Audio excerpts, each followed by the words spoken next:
చూసారా, దొంగ చేతికి తాళాలటువంటి ఇదే కదా. పాక్ చేతికి తాళాలు.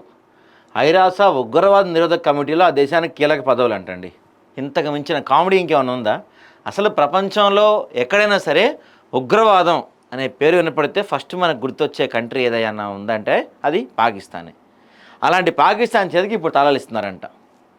ఇదిగో, ఉగ్రవాదిని పట్టుకోమని ఇంకో ఉగ్రవాదికి చెప్తే ఎలా ఉంటుంది? ఐక్యరాజ్య సమితిలో ప్రస్తుతం జరుగుతున్నది ఇదే.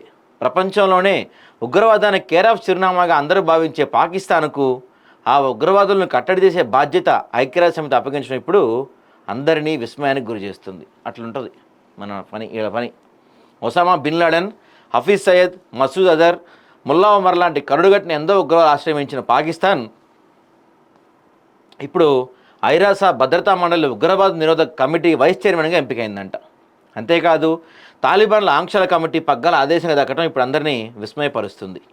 దయ్యాలు వేదాలు వెల్లించినట్టు రానున్న రోజుల్లో ప్రపంచానికి పాకిస్తాన్ ఉగ్రవాద నిర్మూలనపై పాఠాలు నడిపితే పెద్దగా ఆశ్చర్యపోనక్కర్లేదు. ఎందుకంటే ఈ రెండు కమిటీలు లభించిన కీలక పదవులతో ఆ దేశం చాలామంది ఉగ్రవాదులను నిషేధిత జాబితా నుంచి తప్పించే ప్రయత్నం చేయనుంది. ముఖ్యంగా భారత్లో ఉగ్రదాడులకు పాల్పడిన సంస్థలకు ఉగ్రవాదులకు అనుకూలంగా నిర్ణయాలు తీసుకునే అవకాశం ఉంది.